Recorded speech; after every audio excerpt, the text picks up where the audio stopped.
Hi guys, I'll be covering the top 8 deck list from the Magic and Monsters 1K tournament. So a player by the name of Juan Orozco came in 8th place for this particular event for Swiss, but then he was able to win the event afterwards shortly after. So congratulations to him for first place. He was able to win 3 Secret JDs that came out of the Light and Darkness, so basically the originals. So he definitely came up on this event playing his unique frog list. So we're going to go into the deck list real quick. He does play the 2 Cyber Dragons in the main deck.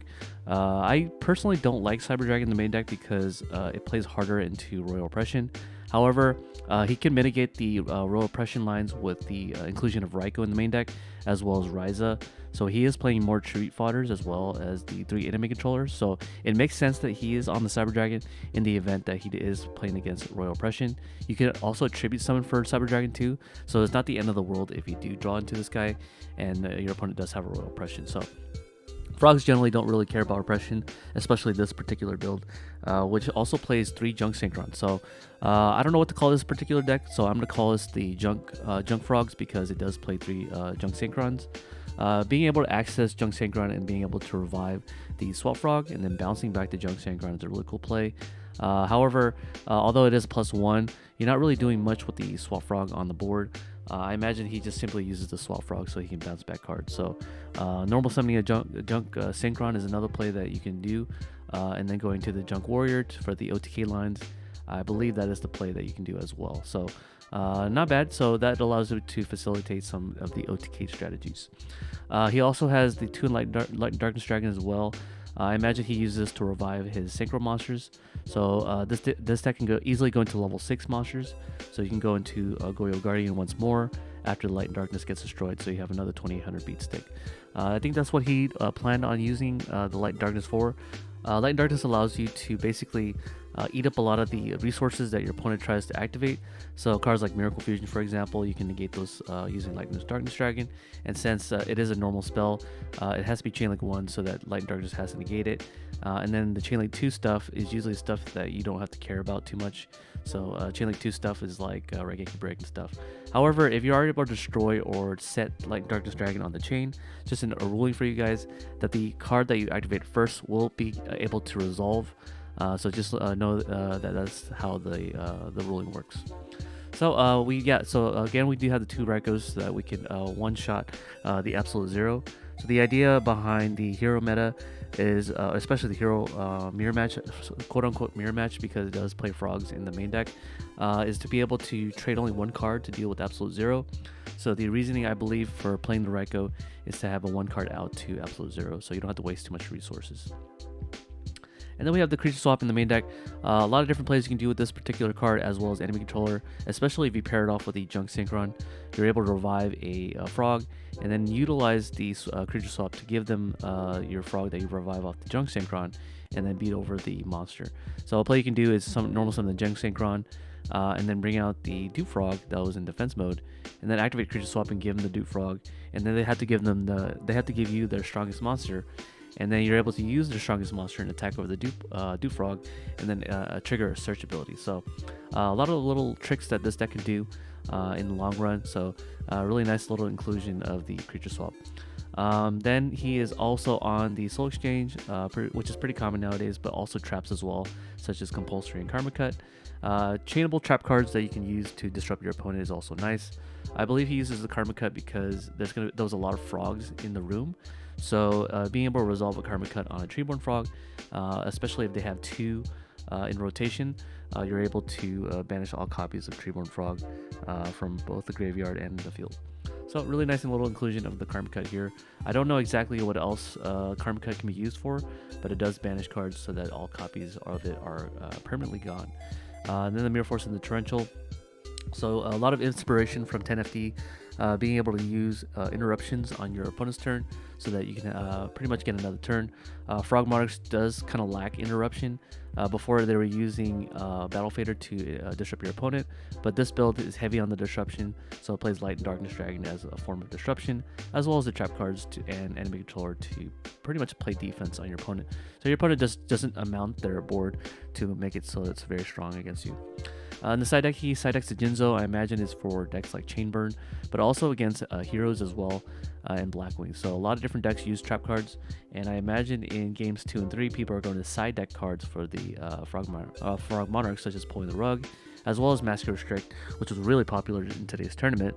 So if you're able to side deck Jinzo and have the Jinzo out before the Massacre Restrict, then you're in a really good spot. Then the 2 Kaiku as well in the mirror match. I believe you can just normal summon this going second, because the Battle Fader is now gone.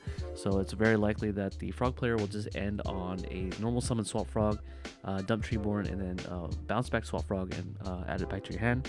Even if they don't bounce the Swap Frog back to the hand, the Swap Frog being in attack position means that Kaiku can attack it, and then banish the Treeborn in the graveyard, so that Kaiku effectively removes a resource out of the graveyard for your opponent to access.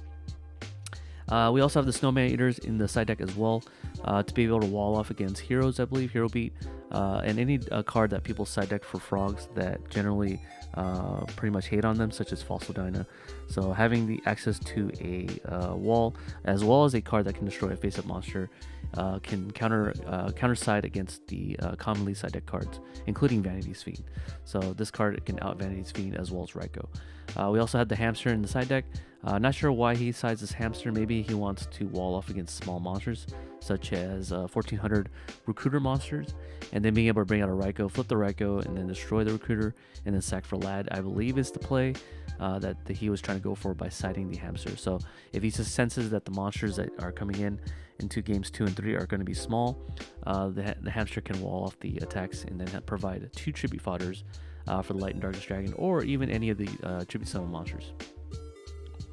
We also have the Vanity's Fiend, which is a staple side deck for frogs, because in the mirror match you're going to need something to wall off a lot of your opponent's special summons. So you getting to play the game and your opponent not being able to play the game is the idea behind Vanity's Fiend. To My Body, I believe he said this in a personal question where I asked him why he played My Body.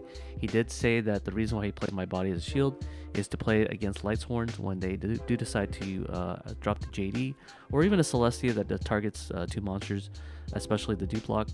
You can flip over My Body as a shield, and then you can destroy Celestia or JD, so that the Duplock gets preserved, and all you have to do is pay 1500 life points. He cited a second Soul Exchange, I imagine is also for the Vanity's Fiend as well, to tribute over another person's Vanity's Fiend, and then being able to bring out your own Vanity's Fiend is the idea behind Soul Exchange. He also sides 1 D Prison. I imagine he sides the D Prison here because he wants to be able to banish Absolute Zero. By banishing the Absolute Zero, he's going to be able to stop the second Miracle Fusion from resolving, because when you banish the Absolute Zero from the field, their second Miracle Fusion is kind of dead. We also have the Dust Tornadoes for the Massacre Restrict, as well as the Pulling the Rug, and 1 Needle Ceiling. Not sure why he sides the Needle Ceiling, but it seems to be okay for him for a lot of different matchups in the main deck. So I kind of agree with the main deck Cyber Dragon now, because now Chimera Tech actually has a spot to be able to be played. But for the most part, it's level 5 Synchros because of the Adjunct Synchron, and level 6 Synchros because of the Adjunct Synchron. So this is basically a Synchro Frog deck in the mix. So I don't know if that's going to be the correct terminology to be called, but I think Synchro Frog sounds like a really cool name to be given for this particular build of frogs. So I do see an Arcanite Magician. I was wondering why he plays this, because he plays no Spellcaster in the main deck, but the Spellcaster he does play in the side deck is the Kaiku. So if Kaiku is on the field, you can actually tune it with the Junk Synchron and then go into Arcanite Magician, which is a formidable play, and I can see that why he would decide to play the Arcanite Magician. Let's go into the next deck list. In 7th place here, we have a player by the name of Pablo Santos, who took Hero Frog. So the Hero Frog list differs a lot in 10FD's inspiration, in that he does play the Battle Fader in the main deck as well as the Allure of Darkness. So being able to access the Allure of Darkness means that you could banish your Dark Monsters, which this deck plays about 7 by the looks of it. So if you do draw your Dark Monsters, you can banish it. However, I never really want to be in a position where I want to banish my Gorz, but maybe Battle Fader. So definitely Battle Faders could be banished for later parts of the game. He also plays a 3 upstart for consistency, so he decided to play 2 more upstarts over the normal 1 that 10FD does play in his main deck. Other than that, it's a pretty standard hero list, Hero Frog list, except he does not include the Malicious Edge that pierces. So rather than have a search target for Stratos, to go into a tribute fodder monster or tribute summon monster, he decided to exclude Malicious Edge, which is kind of a shame because Malicious Edge is a 2600 attack monster that pierces. So I imagine Malicious Edge not playing that means that in time he's going to have a little bit of a problem. But I do see why he decided to cut the edge, because it is an earth monster and not a dark monster. So he is playing the Allure Darkness. So in my personal opinion, this Allure Darkness should technically be Malicious Edge, as it is searchable, and the Allure Darkness is not. So I kind of would, in his position, take out the Allure Darkness, as it doesn't really get much different cards that you might need. But the 3 upstarts, really good inclusion of the Hero Frog. I believe this was taken inspiration by a player by the name of Oscar Zelaya, who is the owner of Legacy Retro Formats channel. So he did play 3 upstarts in his main deck that won him the Ultimate Time Wizard, but I'm not entirely sure if he plays the Wind Blast in the main deck or not. But this player, Pablo Santos, decided to play the Wind Blast in the main deck. Okay, so yeah, not else to say. Congratulations to Pablo Santos for 7th place. We also have the side deck here, 3 Dust Tornado. So he definitely is prepared to meet the restrict head on, as well as deploying the rug head on, so that you don't have to deal with the floodgates or cards that stop you from special summoning.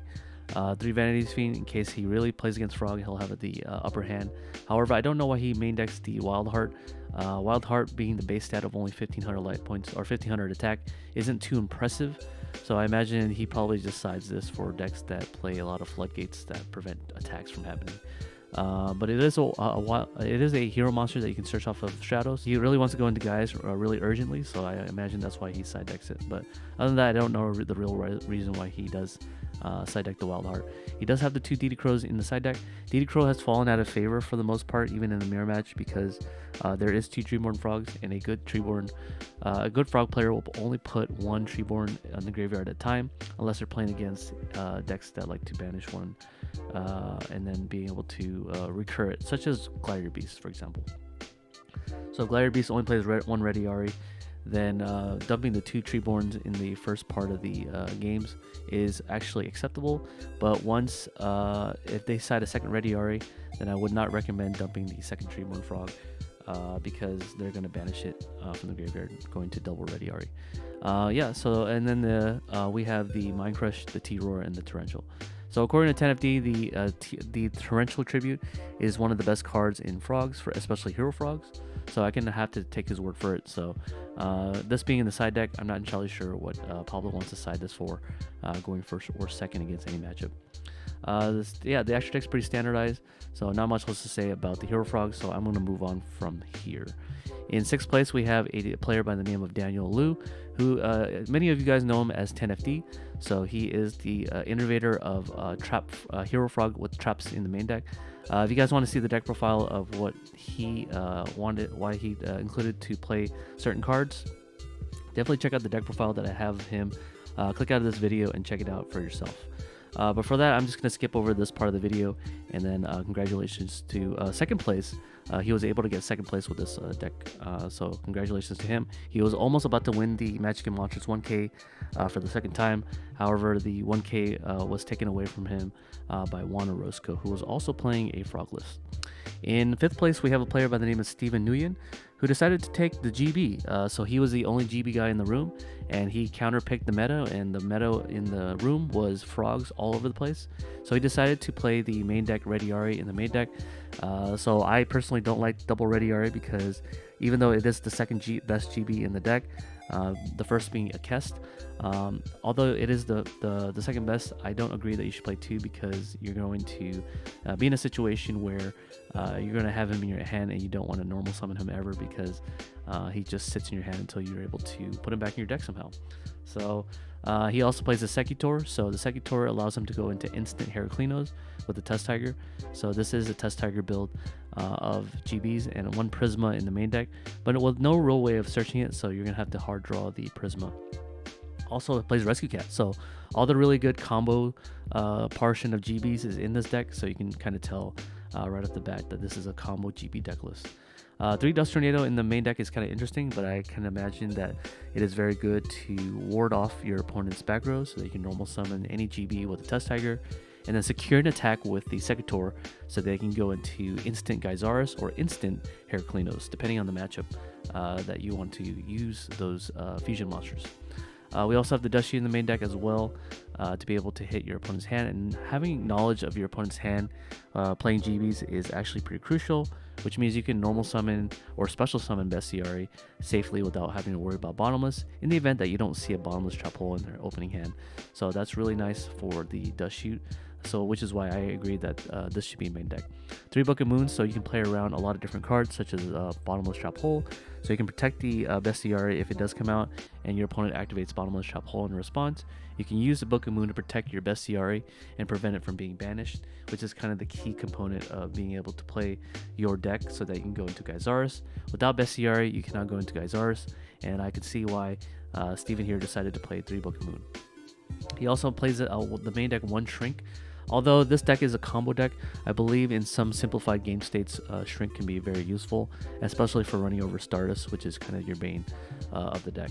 1 Call the Haunted, this is the card that got me in the top cut. I did play against this player, and the Call the Haunted was able to help him win the game, as he was able to revive a GB and then contact for Bestiary.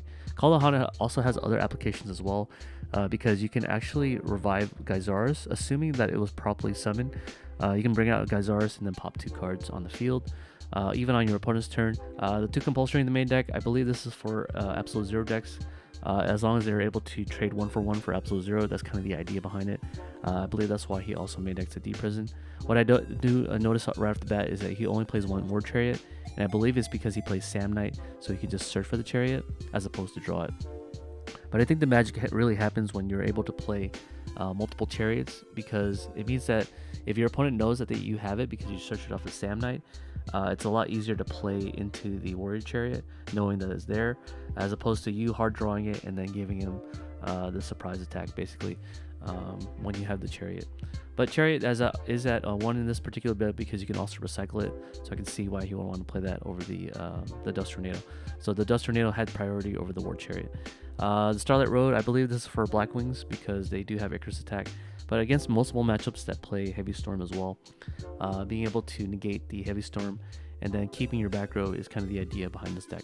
So yeah, really a solid main deck. 1 Gores as well. I'm not sure if I'm sold on Gores in GBs per se, especially since you play a lot of back row.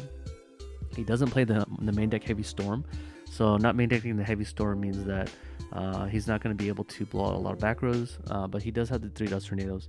So I think in the future, if I was him, I would probably cut a Dust Tornado for a Heavy Storm, because Heavy Storm is just that good. Even though you do set a lot of back row in GBs, even though you do set a lot of back row, you typically don't want to set too many so that your Heavy Storm loses value. But in this case, he doesn't really care about Heavy Storming. So yeah, but who cares? He got 5th place. He also plays the Sangan too to be able to search for a lot of his targets in the deck as well.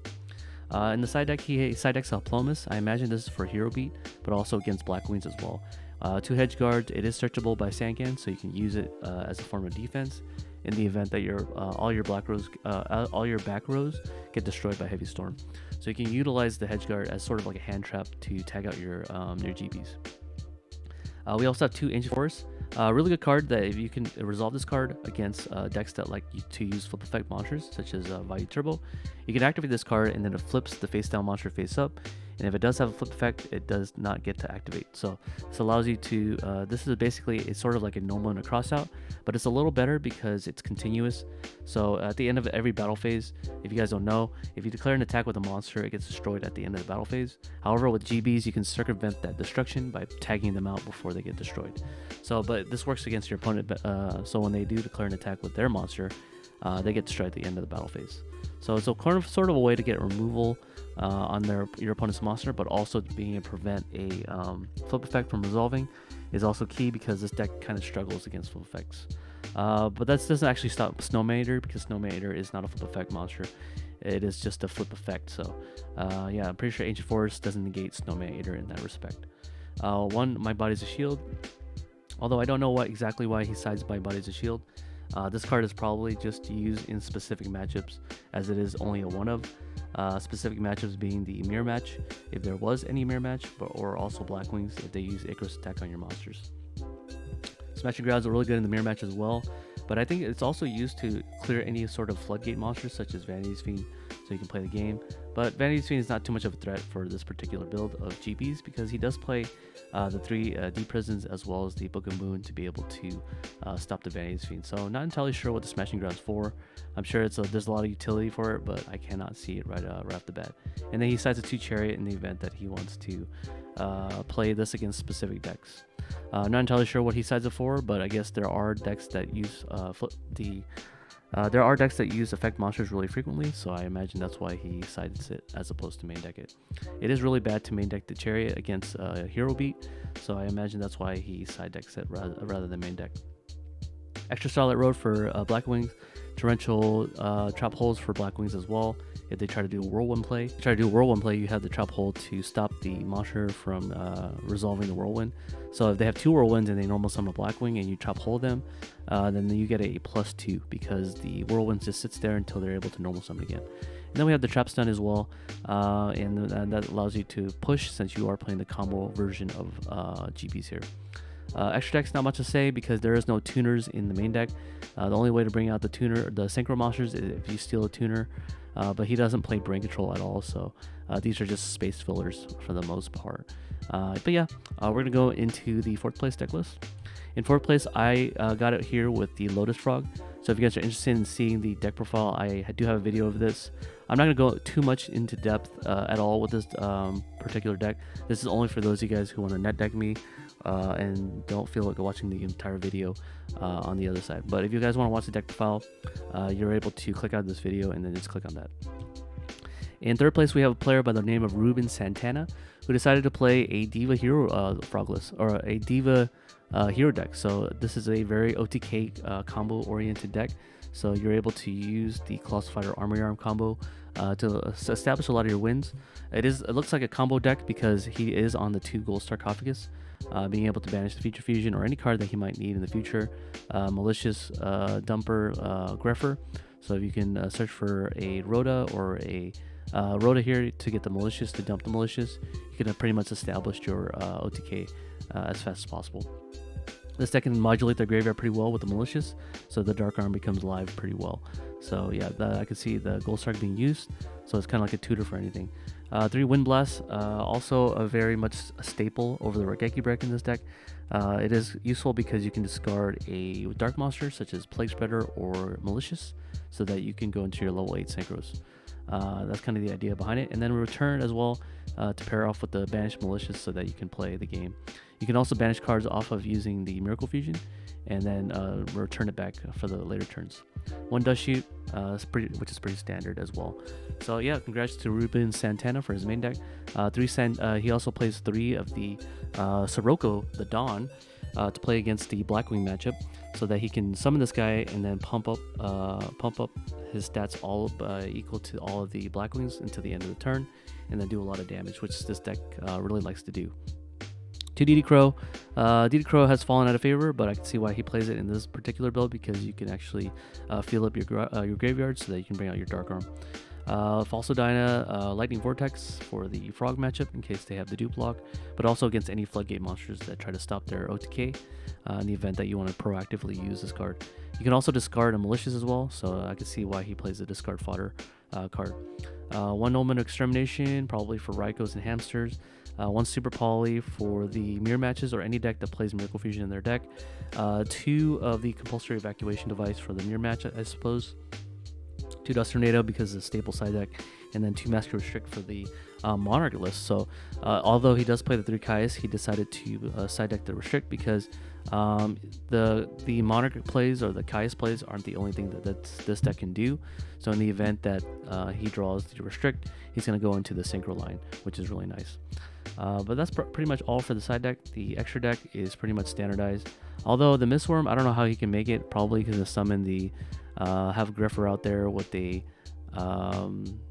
Diva into Gilman. That's probably one way to do it. Or Stratos into Diva into Gilman. That's another way to do it as well. But anyways, congratulations, 3rd place to Ruben Santana in Swiss. In 2nd place, we have a player by the name of Luis Garcia. So Luis Garcia piloted a Dragon Turbo, the only Dragon Turbo player in the event. He only plays the 1 Quackimar Drago. He sides the Primaterial Dragon. And yeah, pretty much standardized. He opted to play the Giant Trinade in the main deck as opposed to Heavy Storm, because Heavy Storm does proc the Starlight Road, and he's going to need something guaranteed for the OTK using this deck. So pretty solid list, I would say. Very little bricks I can see besides the Quackamaru Drago, but you're going to need to play that card against a lot of different matchups anyways. Side deck, he does side deck the Restrict, so I imagine he uses this to lock out the Frog players from Tribute Summon for Caius. 2 DD Crows in the side deck so that he could utilize it as sort of like a 1-for-1 removal, although I don't know what he sides it for exactly. So maybe in the mirror match, or not the mirror match, but maybe against the Frog Monarch list that you can just banish Treeborn Frog, so you can buy a turn. I think that's kind of the idea behind the DD Crow. He also sides Heavy Storm. I don't know what exactly you want to side Heavy Storm for, but maybe later in the game when people think that the Spell and Trap Destruction stoppers such as Starlight Road is not used in Dragon Trouble, then that's when they side in the Heavy Storm. He also plays the 2 Lightning Vortex to pretty much out a lot of the Dupe Frog. So to out the Dupe Frog so that you can OTK with your Instant Fusion play and your Debris Dragon. He opted to go for the Elemental Hero Mariner, which is a card that you can use in tandem with the Instant Fusion, so that you can have a water target so that you could essentially play under Bottomless. I think that's the only reason why he plays it. He doesn't side the Miracle Fusion, so I don't see this being used for Miracle Fusion bait. So maybe just a 1400 monster, and that's why he plays it. But that's pretty much it. Trident Dragon went up a price, which is really nice. So if you're an Edison player, you're probably rejoicing about the fact that Trident Dragon is expensive now because of the modern format. And in first place in Swiss, we have a player, Jason Rubiano, who decided to play Blackwings, and he got first in Swiss. So congratulations to Jason Rubiano, who decided to play his pretty standardized list of Blackwings. Only thing I see differently is the side deck options. He does side deck the Annulment of Crossout, as well as the Annulment of Extermination. He also sides the Dust Shoot as well, rather than main deck it. So respect for him for siding Dust Shoot as opposed to main decking it. Then he also side decks the Torrential, so Torrential is not main decked in here. Pretty much standardized Blackwing deck. I'm not going to talk too much about it, but yeah, congratulations to all the players that were able to do well in this event.